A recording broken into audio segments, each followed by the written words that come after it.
En primer lugar, no puedo comenzar esto sin agradecerle profundamente a la doctora Ana Jaramillo el haberme invitado a participar en este segundo Congreso Nacional de Filosofía, así como al compañero Fernando Buenabat y otros más que trabajan aquí en esta universidad que está haciendo historia en este país. Ya el hecho también de haber decidido hacer este segundo Congreso Nacional de Filosofía con la intención manifiesta además de reafirmar el compromiso que 70 años antes se asumió en ese primer congreso que tuvo lugar en Mendoza. Como esta mañana se dijo aquí, participaron quizás los más reconocidos. Ese puso, digamos que fin, pero le pondríamos unas comillas allí, a las guerras y el compromiso de que en adelante debía buscarse la manera de que eso más nunca se repitiera. Y ese congreso además lo clausura Juan Domingo Perón. No se puede pensar Argentina si no se piensa en Perón, como no se puede pensar si se piensa sin pensarlo en San Martín. Pero Juan Domingo Perón está marcado por esos años de guerra también. Y su conferencia final, La Comunidad Organizada, es una propuesta que él está haciendo para enfrentar un periodo sobre el cual nadie tiene certeza ninguna de cómo se va a desarrollar. Este texto de Comunidad Organizada, que se va ese texto con una pregunta que recoge la angustia de ese periodo inmediato de posguerra. Es una angustia que además yo digo que ha perseguido a la humanidad generación tras generación. Él manifiesta allí la angustia de que la humanidad en ese momento se siente enfrentada a la más grave crisis, a la más profunda crisis de valores que se habían vivido hasta ese momento. Y ciertamente lo era, porque la guerra, esa Segunda Guerra Mundial, abrió las compuertas de los sentimientos más deleznables de la humanidad. Un símbolo de esa guerra para mí es el horno crematorio de Auschwitz. Entonces, se presentaba en ese momento un gran desafío al pensamiento para poder explicar ese horror, pero al mismo tiempo tenían que buscar la manera de reconstruir la esperanza, de reconstruir la fe en el sentido y en los propósitos de la humanidad. Ese es el espíritu que va a envolver en ese momento este primer Congreso Nacional de Filosofía. Esta pregunta, como ya dije, bueno, alcanzó punto máximo en ese momento de ese congreso, pero es una pregunta que hoy día nos sigue atormentando, nos sigue persiguiendo, quizás por la conciencia que tenemos de nuestra transitoriedad y quizás también porque nos sentimos responsables de las generaciones futuras. ¿Qué mundo le vamos a dejar? Hoy nos enfrentamos a los problemas de hoy, a las graves crisis que hoy seguimos viviendo, a la violación de todo principio de derecho internacional. Y nos preguntamos, ¿nuestra generación podrá resolver esto para que las generaciones futuras puedan vivir un mundo de paz? La humanidad responsable, entonces, está obligada a preguntarse por qué, tras 5.000 años de historia, que es más o menos lo que el hombre tiene sobre la tierra, ¿por qué no se han podido realizar los ideales de libertad, de paz y de justicia? O por lo menos que se nos asegure que el cumplimiento cabal de nuestros derechos humanos básicos va a ser satisfecho de alguna manera. Ahora, ¿qué es lo que impide que generación tras generación esos valores no puedan ser realizados? ¿Quién tiene la razón sobre la naturaleza de la condición humana? ¿Hobbes o Rousseau? Son preguntas que siguen abiertas.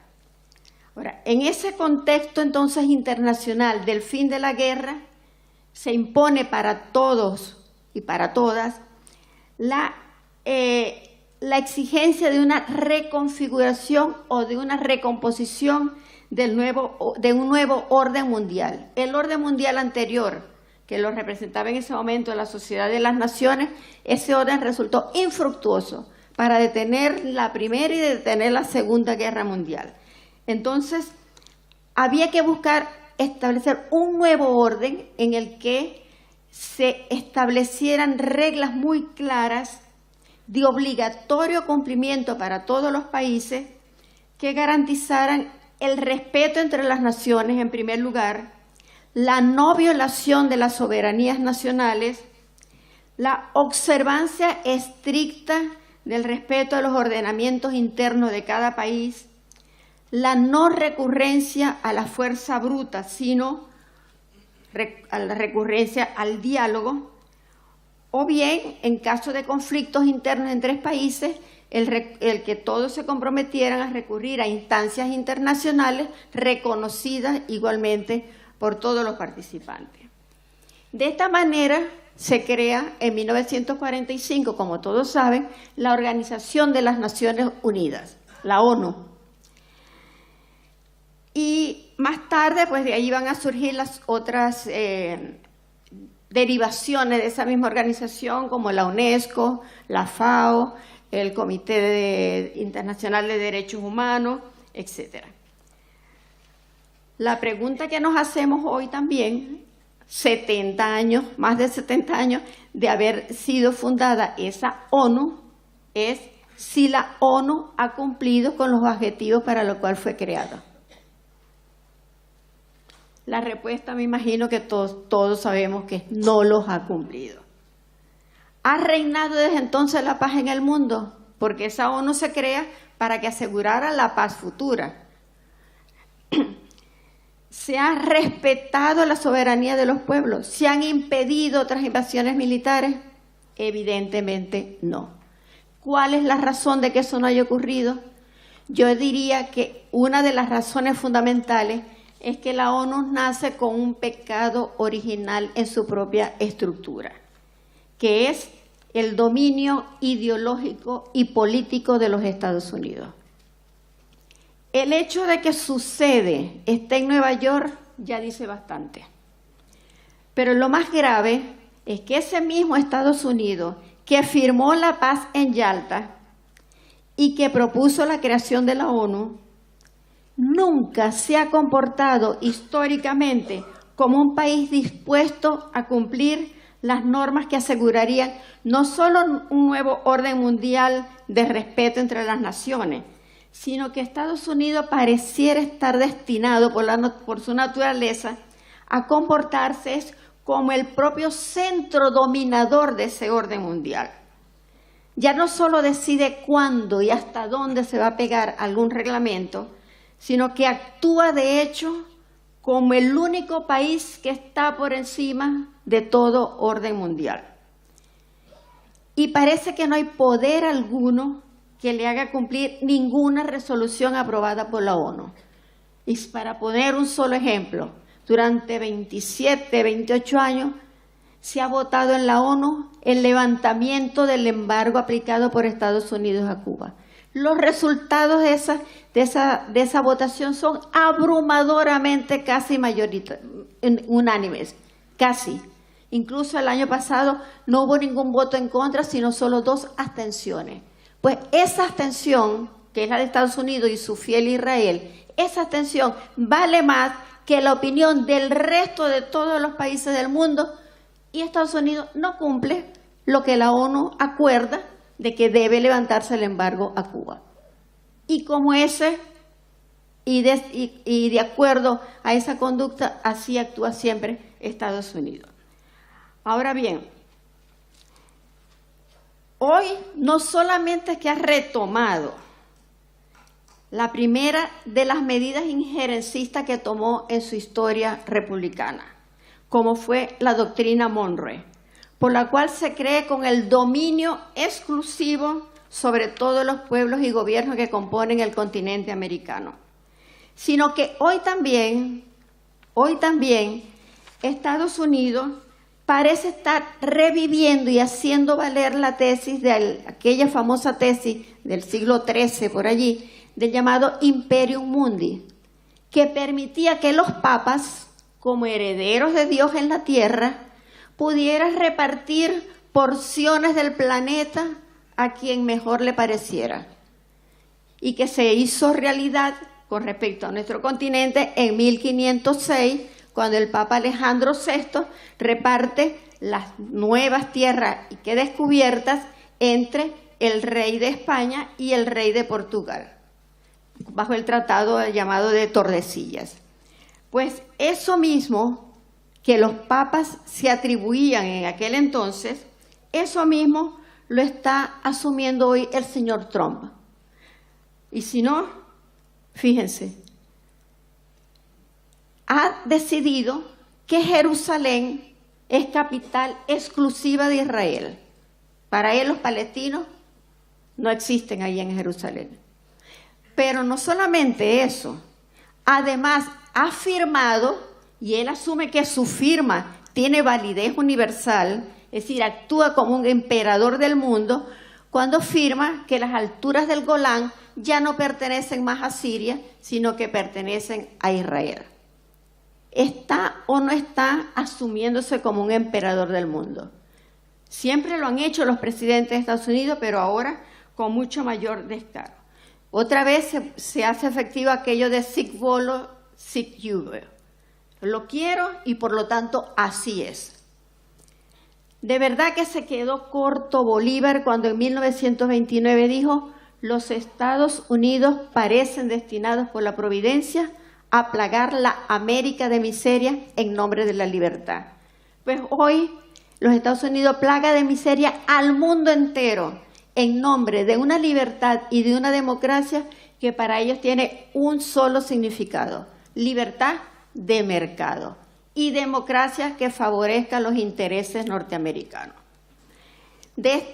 Este es el problema fundamental que hoy asola a nuestro planeta. Lo que no se ajusta a ese proyecto unipolar de dominio debe ser borrado del mapa. Y para asegurar el control del mundo entero, Estados Unidos tiene dos grandes instrumentos: su supremacía militar y los medios de comunicación, que hoy actúan perfectamente imbricados. Desde 1846, por ejemplo, cuando invadió México y le arrebató el 60% de su territorio, los Estados Unidos han intervenido militar o políticamente en nuestro continente, de acuerdo a un cálculo que alguien se puso minuciosamente a hacer, ha intervenido unas 1.500 veces aproximadamente.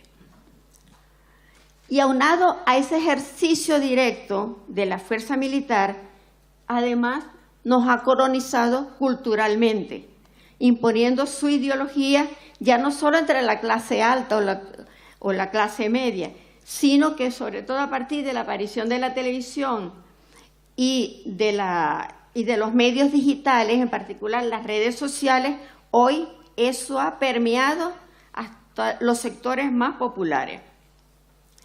Para lograrlo, además, siempre ha contado con cómplices internos. No se crean que él solito viene y actúa. Siempre tiene cómplices internos en nuestros países que le hacen el juego. Como, por ejemplo, presidentes que fueron capaces de juramentarse como tales sobre un destructor de la Armada estadounidense, sobre un portaaviones de la Armada estadounidense. ¿Quién fue ese? Endara, que se juramentó allí como presidente de Panamá. O políticos, el más reciente político, que se juramentó en una plaza pública, se autoproclamó en una plaza pública presidente de mi país, de Venezuela.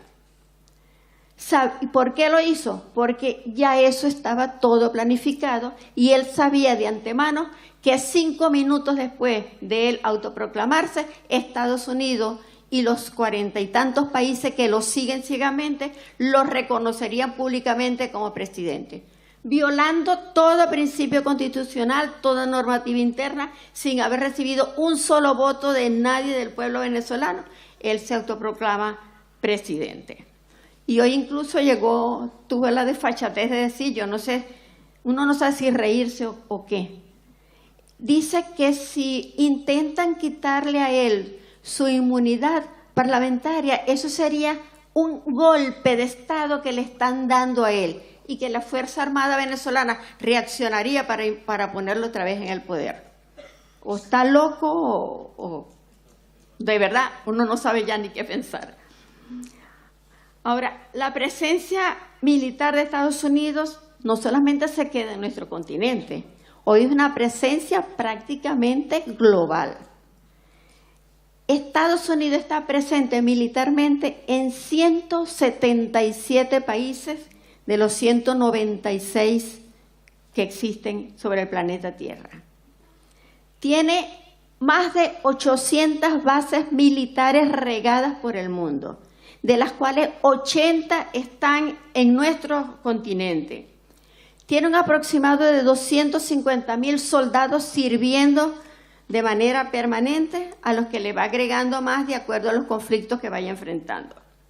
Ahora, esta presencia funciona como los cerrojos de una cárcel. Una vez que ellos están dentro de tu territorio, ya no vas a poder escaparte de esa presencia. Y no habrá otra opción que entonces que actuar como un consecuente aliado. Yo no sé si alguien, perdón, lo habrá hecho, pero es muy evidente, hacer una relación sencilla entre número de bases militares en un país y la obsecuencia del presidente de turno respecto a los Estados Unidos. Y el gobernante que se niegue a tener una base militar en su país, pues es declarado enemigo y se va a procurar su defenestración. Verbi, gracias. Rafael Correa. Ahora, en la actual era Trump, el mundo entonces parece caminar sobre el filo de la navaja de su desaparición. No solo por su desprecio a la amenaza y a la destrucción que está produciendo el cambio climático y todos esos crímenes ecológicos, sino también porque ya anunció su abandono del Tratado de Controles Misilísticos y anunció la semana pasada que va a retomar los ensayos nucleares. Ahora, ¿quién le pone el cascabel al gato? ¿Hay algún organismo internacional que se atreva a llamarle la atención? El señor Guterres, que hoy es el secretario general de la ONU, será capaz de enviarle una carta al presidente de los Estados Unidos diciendo, mire, usted no puede hacer esto, ni esto, ni esto. Nadie se atreve, nadie lo va a hacer, porque todos están cuidando un puesto que los Estados Unidos aceptó que ocupara. Por el contrario, ¿qué hace Trump? Más bien, él sanciona a las instituciones. Él amonestó a la OEA por su activismo en pro del aborto en la Comisión Interamericana de Derechos Humanos, al tiempo que les recordó que su función especial es centrarse en el peligro que representa la llamada ahora Troika del Mal, o sea, Venezuela, Cuba y Nicaragua. Entonces, mientras Trump consagra a sus fieles diáconos del Cartel de Lima, va tejiendo a través de sus poderosos medios de comunicación el prestigio y la condena de todos aquellos líderes que han valorado en alto grado la soberanía de sus pueblos, aquellos que han asumido la lucha histórica de sus pueblos, a quienes intentan entonces destruir moralmente, calificándolos con los nuevos adjetivos descalificadores de hoy, calificándolos de comunistas, de corruptos, de narcotraficantes, de terroristas y de dictador. Entonces Maduro es un dictador totalitario, narcocorrupto, etcétera, etcétera. Lo mismo Evo, lo mismo el presidente de Cuba y lo mismo el sandinista, y como fue acusado igualito, como es acusada igualito Cristina Kirchner aquí, como lo fue Néstor y como lo han sido todos los presidentes que quieren gobernar con sus pueblos y para sus pueblos. Y a partir de allí comienza entonces a tejerse las historias según las cuales ese líder ha perdido todo consenso interno. Entonces, ninguno de esos líderes es apoyado por nadie en su país. Y por eso los medios que le hacen el juego a esto ocultan, por ejemplo, sus multitudinarias manifestaciones. Usted no ve ninguna fotografía de los miles y miles y miles de personas que en Venezuela marchan casi que todos los días en apoyo al gobierno. No las va a ver. Y se apela entonces además a la acusación de que cuando ese gobierno dice que ganó un cargo fue porque hizo realmente fraude. Entonces, todo presidente adverso se mantiene en el poder, según estas teorías, mediante el uso además de fuerza coercitiva, de la persecución y detención de los opositores, por el uso de torturas, por desapariciones y por la clausura de los medios de comunicación. En el caso de Venezuela, en 20 años de revolución bolivariana, todavía no ha habido un solo periodista desaparecido o muerto. Ni uno solo. ¿Cuántos periodistas han sido desaparecidos o muertos en México? ¿Cuántos líderes sociales son asesinados casi que diariamente en Colombia? Pero de eso no se habla. Ahora bien, de esta manera entonces, es así como se transmuta un gobierno popular en un gobierno represor y tiránico. Y para reforzar esa imagen de tiranía, pues se aplican los métodos de Gene Sharp, ya conocidos por todos los que estamos nosotros. Es decir, donde la imagen que se busca es una imagen mediática, que está bien planificada, bien diseñada, que es la imagen de estudiantes pacíficos enfrentándose a militares armados. Y así vemos la imagen que se repite en todas partes, una joven de rodillas frente a un pelotón así con los brazos abiertos.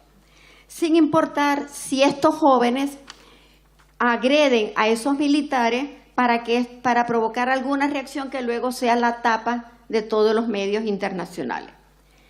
Ahora, pero esto no ocurre cuando esas manifestaciones se dan en un país que sí está dentro de la órbita de los Estados Unidos. ¿Qué está pasando en Francia hoy? Ya hay más de 3 meses que los famosos Gilets Jaunes, los chalecos amarillos, manifiestan en París y en varias ciudades francesas todos los sábados. ¿Qué pasa con ellos? Allí sí la policía no es que reprime brutalmente a esas manifestaciones pacíficas, no. Allí la policía se ve obligada a actuar para dispersar a los violentos chalecos amarillos. Ahí se voltea la relación. Y allí sí, ni la OEA, ni el Comité Interamericano de Derechos Humanos, ni la Unión Europea, ni Trump y sus asesores salen llamando a los presos políticos, a los miles de chalecos amarillos que están presos, ni tampoco reclamando su liberación inmediata. Se fija entonces la doble moral, el doble juego, todo para obrar en favor de los intereses norteamericanos y de los países que son sus aliados. Este operativo de descalificación no es nuevo tampoco. Esto se ha aplicado casi que desde el siglo XIX a todos los que luchan en favor de sus pueblos. Y más recientemente, ahí está Salvador Allende, Jacobo Arbenz o Torrijos o João Goulart en Brasil, etc. De modo que esperar que Estados Unidos fuera a reaccionar de manera diferente a como lo ha venido haciendo desde el siglo XVIII, XIX, XX, frente a un gobierno como el de Hugo Chávez o como el de Nicolás Maduro, es engañarse. Ya se sabía cómo iba a reaccionar. Ahora, lo que sí nos debe sorprender hoy es el descaro con el cual se empeñan en acabar hasta la raíz con el gobierno bolivariano. El acoso se intensificó a raíz, del decreto ejecutivo que firma Obama en marzo de 2015, donde declara a Venezuela una amenaza inusual y extraordinaria para la seguridad nacional de los Estados Unidos. El momento la gente se rió, ¿y qué significa eso? ¿Cómo Venezuela va a ser una amenaza? Y quizás algunos no lo hayan tomado en serio. Pero eso era el decreto que permitía, que abría las puertas para que en adelante se pudiera tomar contra Venezuela cualquier medida que implicara restringir el poder que estaba desarrollando esa revolución y sus influencias en el continente. Es más, eso permite que se declare un acoso financiero y económico, un bloqueo económico contra nuestro país, que al día de hoy, calculado por una economista muy reconocida llamada Pascualina Curcio, hoy día eso se puede calcular en un monto de 114.302 millones de dólares en pérdidas para la economía venezolana. Con ese dinero se podría financiar alimentos y medicinas para toda la población de Venezuela por 26 años. Imagínense ustedes el monto tan grande que ese acoso financiero y económico ha causado en nuestro país. Ese decreto es casi un decreto de guerra a muerte que Trump está tratando de hacer realidad. Todo su tren directivo, porque no es Trump solo, todo su tren directivo, el vicepresidente Pence, el secretario del Departamento de Estado Pompeo, que dirigió la CIA bastante tiempo, el asesor de seguridad Bolton, el comisionado especial para Venezuela, el señor Adams, el ex embajador Brownfield, el senador Rubio y hasta el inefable Almagro en la OEA están tratando de hacer realidad todas esas amenazas. Voy a mencionar las tres últimas. En primer lugar, el magnicidio que se perpetró contra el presidente Nicolás Maduro el 4 de agosto del año pasado. Contra él y contra todo el alto gobierno, porque estaban todos juntos presenciando un desfile militar. Magnicidio del cual los medios intentaron no solo poner en duda, sino que algunos llegaron a calificarlo como un autoatentado. Maduro se quería matar a sí mismo y a todos los que estaban con él. ¿Hasta cuándo estuvieron con ese discurso? Hasta que recientemente CNN entrevistó a uno de sus autores intelectuales. Ahí sí fue verdad, porque CNN sí es un medio confiable y dijo que que sí se había ocurrido dicho atentado. Luego, el segundo caso fue el intento de invasión del territorio venezolano y de establecer una cabeza de playa en el estado Táchira, en frontera con Colombia, que todos lo pudieron ver por televisión el día 23 de febrero de este año, en el cual la excusa era traer ayuda humanitaria a un pueblo que estaba comiendo de la basura o comiendo animales muertos en la calle, etcétera, etcétera. Y que terminó con la quema de uno de esos camiones donde supuestamente venía esa ayuda humanitaria, y que la derecha, el gobierno estadounidense y todos sus aliados de inmediato culparon a los soldados venezolanos de haber quemado la ayuda para que no entrara y para que el pueblo no comiera. Cuando todos los videos que se pudieron ver en ese momento, se veía que era la propia oposición la que había quemado los camiones. Pues no, eso se siguió negando y se siguió culpando al gobierno venezolano, hasta que, por fin, resulta que el New York Times, el famoso New York Times, se puso a comparar los videos y el New York Times probó que sí era la oposición la que había quemado esos camiones. ¿Qué venía en esos camiones? Ahí no venía comida. Ahí venían materiales para continuar la guerra dentro del país. Ahí venían los que usan los jóvenes que allá se llaman guarimberos. Ahí venían alambres para amarrar de esquina a esquina y degollar a los policías motorizados. Ahí venían máscaras antigases, ahí venían todos los objetos necesarios para esas manifestaciones a las cuales ya la televisión además nos debe haber acostumbrado. Y el último de estos actos, el último acto de terrorista hoy en ejecución y que empezó el 7 de marzo, fue un acto contra el sistema eléctrico nacional. Venezuela está hoy bajo una guerra eléctrica cruel, una guerra eléctrica que no conoce límite, que ha dejado sin electricidad a todo el país, completo, todo el país a oscuras. Y esa guerra no es solamente la electricidad que se va, es que al no haber electricidad no hay agua. porque el agua se envía por bombas que funcionan con electricidad. No hay agua, no hay transporte, porque las bombas que surten de gasolina usan electricidad. No hay, además, telecomunicaciones. No solamente nos quedamos en una oscuridad total, absoluta, que daba lo mismo tener los ojos abiertos que cerrados, sino que además nos quedamos incomunicados cada vez que se va la electricidad. No hay celulares, ni hay internet, ni hay nada de eso, porque todo eso requiere de este servicio que nosotros creemos que existe, como existen las nubes o existe el sol, pero que es una obra del hombre y que necesita cuidado, que debe ser respetado, etcétera. Pues desde el 7 de marzo hasta el día de hoy ha habido 8 ataques más a este sistema eléctrico nacional. Eso incluye desde incendios de estaciones, disparos de francotiradores a los transformadores, hackeos y shock electromagnético. Esto ha provocado, repito, interrupciones frecuentes en todo el territorio nacional. Y como destruyeron el cerebro por el cual se distribuye la carga en todo el país, tienen que luego reenergizar manualmente. La central hidroeléctrica está en el sur oriente del país. Tienen que empezar manualmente a recargar todo y a ir distribuyendo la energía, pero tiene que hacerse muy despacio para que no vaya a producirse más desajustes de los que ya causaron. Y yo que estoy en el extremo occidente del país, desde que empiezan a reenergizar, a mí se me tarda 3 y 4 días en llegarme la electricidad.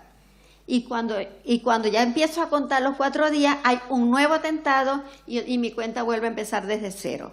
Es decir, yo he estado hasta 8 días absolutamente sin nada de electricidad, sin nada de comunicaciones, etc. Es decir, ¿y qué pasa con esto? ¿Quién es el responsable de esto? La prensa fácilmente dice, no, Maduro le está quitando la electricidad a Venezuela. O sea, él es sádico y le gusta ver sufrir a los venezolanos ¿o qué? Pues resulta que el propio señor Guaidó y el propio vicepresidente Pence y el propio William Brophy han confesado su autoría intelectual por los medios informáticos. Ha habido tweets de ellos diciendo que esos ataques van a continuar hasta que el gobierno claudique. Esa es una guerra de verdad a todo dar que está ejerciendo Estados Unidos y todos sus aliados contra Venezuela. La pregunta es, ¿pero por qué Venezuela es una amenaza de tal naturaleza que los Estados Unidos se toma tanto trabajo para acabar a como dé lugar con el gobierno ahora de Maduro y antes era de Chávez? Bueno, el propio Trump también lo confesó en 2017, cuando en una reunión que fue revelada hace como 1 mes, 2 meses nada más, en una reunión con exagentes de la CIA, dijo que había un país con el que Estados Unidos debería entrar en guerra inmediata. Ese país era Venezuela, porque tenía mucho petróleo y estaba además muy cerca de sus costas. Entonces, a confesión de partes, pues relevo de pruebas. Pero también hay otras razones por las cuales Venezuela es una amenaza. Por el mal ejemplo que da a los otros pueblos de nuestra América. Un ejemplo que debe ser además destruido. Sobre todo cuando Chávez comenzó a hablar del valor histórico de los pueblos, cuando comenzó a hacer paralelismo entre las guerras de independencia contra España y la que había que librar ahora contra el imperio norteamericano. Porque con Chávez además despertaron los pueblos de América Latina, porque además con Chávez se derrotó el ALCA, que es la primera derrota que nuestra América le hace a los Estados Unidos. El ALCA, un proyecto imperial de los Estados Unidos, fue detenido, pero de inmediato aquí mismo, en Mar del Plata, con la participación de Chávez, de Néstor Kirchner, de Correa, etcétera. Por primera vez.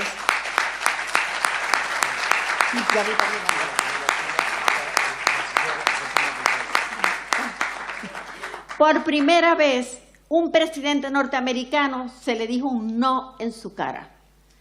Y eso, los Estados Unidos, eso no lo iba a perdonar. Y además se avanzó muchísimo en una idea que ya el compañero lo dijo al comienzo, la idea de la unidad de todos los pueblos de nuestra América del Caribe, de América Latina y del Caribe. La vieja idea de Miranda, de Bolívar y de cuánto ideólogo de la emancipación ha pasado por estas tierras, porque la unidad es una cosa esencial de sobrevivencia para América Latina, para el Caribe y para que nuestros pueblos conozcan de verdad la libertad, la justicia, la paz. Se avanzó muchísimo, se creó primero el ALBA y luego se crea UNASUR y se crea Petrocaribe para reforzar la integración con los países del Caribe, a los que nos acostumbraron a no verlos incluso. Y se crea la CELAC. La CELAC fue la primera vez que todos los países completos, porque UNASUR solo rige en Sudamérica, pero en la CELAC incluye a todos los países que no son Estados Unidos y Canadá, donde estos países se iban a unir, a discutir por primera vez todos sus problemas internos sin injerencia ni de los Estados Unidos, porque los Estados Unidos, ustedes saben, está presente en la OEA. Y no solamente que está presente, la dirige, la controla. Y tampoco iba a estar España como está en la Organización de Estados Iberoamericanos. Toda reunión que se hace de la OEI es una reunión que la controla el rey de España o el primer ministro español. Por primera vez creamos una institución donde íbamos a estar nosotros solamente discutiendo nuestros problemas. Y además Chávez fue el gran propulsor de un mundo multipolar, que es la idea que le da mayor escozor a los Estados Unidos. Chávez inauguró el acercamiento de América Latina con otras potencias del mundo, otras potencias que estaban en crecimiento, en auge, como fueron China, Rusia, India y Turquía. Y con ello quebró la dependencia absoluta de América Latina y el Caribe con Estados Unidos. Es decir, puso en entredicho el dominio incuestionable sobre el que desde 1823 hasta la fecha tenía Estados Unidos sobre lo que ellos consideran su zona de influencia exclusiva. Es decir, por eso no otra cosa significa que en los últimos días Estados Unidos haya pretendido ordenarle a Rusia que abandone de inmediato su territorio, porque hay ahorita 100 soldados rusos y el ministro de Defensa ruso en Venezuela. ¿Trayéndonos qué? Trayéndonos cañones antimisiles y ayudándonos a prevenir los ataques que pueden venir contra Venezuela, porque es una guerra que ya ha sido declarada. Y le ordena, váyanse de mi territorio. Esto es de dominio exclusivo de Estados Unidos. ¿Qué quiero decir con esto? Y con esto ya voy a terminar para que haya oportunidad de discusiones, etc. Con esto yo quiero decir que en Venezuela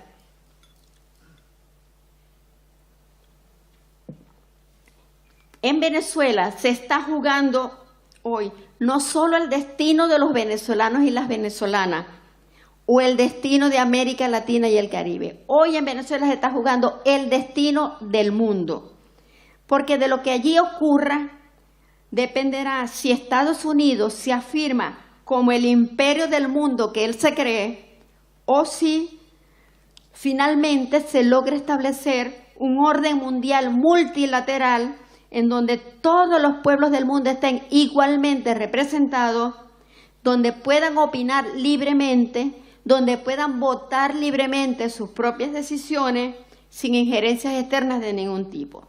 Solo así, si eso se logra, solo así podrá entonces asegurarse el diálogo entre países como única forma de resolver conflictos y solo así se podrá avanzar hacia una paz estable en el mundo. Muchas gracias.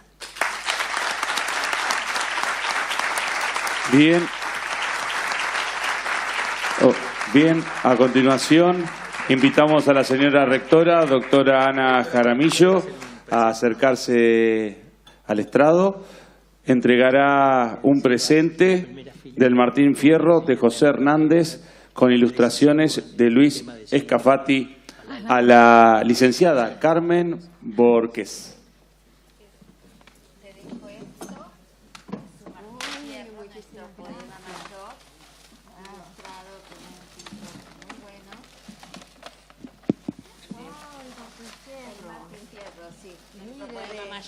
Martín Fierro.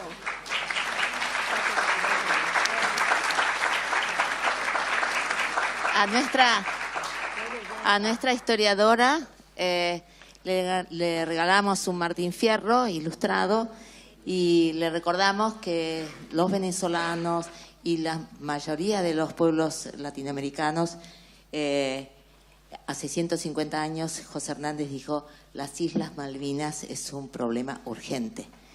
Bueno, la verdadera historia, como sabes, es la historia contemporánea, como decía Croce.